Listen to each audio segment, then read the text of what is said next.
So, how do you completely dismantle a society? I'm not talking about an accident, I mean on purpose. We're going to dive into that today by looking at this kingdom's absolutely chilling 3-month experiment in total lawlessness and how the whole thing was engineered to make it collapse from the inside out. Right out of the gate, we get this. This is the whole game right here. The chaos that's about to unfold, yeah, it wasn't some tragic mistake. Counselor Diesel, the king's top advisor, says it plain as day. It was the entire point. This one sentence, you guys, it's the key. It turns what looks like a tragedy into a cold, calculated strategy.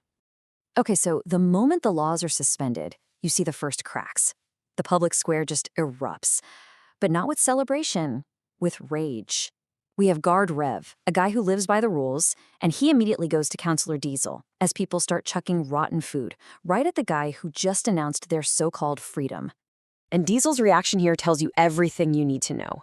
He pretends to be shocked, right? He snaps this line at Rev, but the text is very clear. His eyes are shining. It's like he's an arsonist who secretly lit a fire, and now he's just mesmerized watching the flames he unleashed. Now fast forward 2 months. This isn't a quick explosion. It's more like a slow burn into absolute chaos. That first angry outburst has festered. The kingdom is literally rotting from the inside. Food is getting scarce, and you can just feel this tension boiling over. The whole society is just a spark away from pure rage. And this just leaves it all out, doesn't it? The gap between what was promised and what actually happened.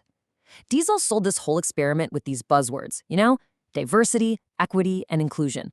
But what Guard Rev sees on the ground is a totally different story. Anxiety, despair, and rage. The promise was just a cover story for the nightmare to come. So how does it actually happen? How does a society fall apart? It's not one big thing. It's a domino effect. It starts with protests over food. Then town hall meetings, where people are trying to talk it out, just turn into brawls. Old friends suddenly see each other as enemies. And then the most terrifying part. Every single death just starts another cycle of revenge. It's a fire that feeds itself. And eventually, you reach a point where there's no community left. There are just mobs. The village splinters into these little warring gangs. They stalk the streets, delivering their own brutal version of justice. Your neighbor, the guy you used to share a meal with, now he's the one kicking in your door. All sense of order is just gone. And just look at how fast this all happens. It's terrifying. In 1 month, you go from protests to real shortages. By month 2, trying to talk things out is pointless, it's violent. A couple of weeks later, mobs are in charge. And by the end, revenge isn't even about justice anymore. It's become a twisted game that nobody can win. But here's the thing about this kind of chaos. It doesn't just infect the bad guys. It gets inside everyone's head. Even Guard Rev, our voice of reason, admits it. He's watching the fires burn, and a part of him is drawn to this twisted freedom. It just goes to show how deep the poison goes, corroding the conscience of even the good people. So, after 3 months, what was the actual human cost of this experiment? More than half the peasant population died. Just let that sink in for a second. In 90 days, more than 1 out of every 2 people in this kingdom was gone. And as you can see here, for the few who actually survived, there was almost nothing to come back to. They were homeless.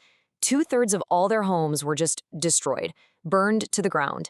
The physical ruin is a perfect mirror of the social collapse. All that's left is a field of ash and ghosts. And then, just as quickly as it all started, it's over. A switch is flipped. The laws are back.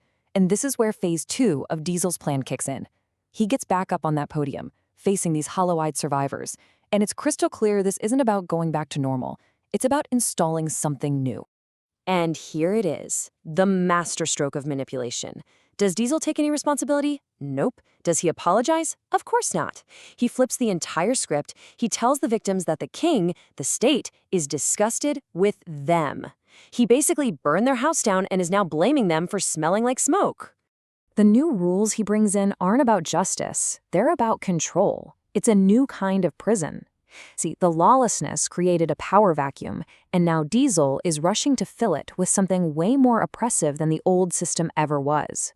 This isn't freedom being restored, it's a new invisible cage being built around everyone. So here's the playbook right here for turning chaos into absolute control. Step 1, blame the people for the crisis you created. Step 2, control the story. Bury any bad news. If no one reports on tragedies, you can pretend there's peace. And step 3, the final nail, silence anyone who disagrees. When he says the newest truth, he means any version of events that isn't his. Suddenly, truth itself is the enemy. It's textbook stuff. Create the problem, then swoop in with a solution that gives you all the power. You know, you'd think the elites in the palace would be totally insulated from this. But this little detail shows that the rot is systemic. It creeps all the way to the top. When you set the fields on fire just to grab power, guess what? Eventually, even the king's table starts to run out of food. And that's what we're left with. This story shows us a leader who engineered a crisis for his own gain. Absolutely.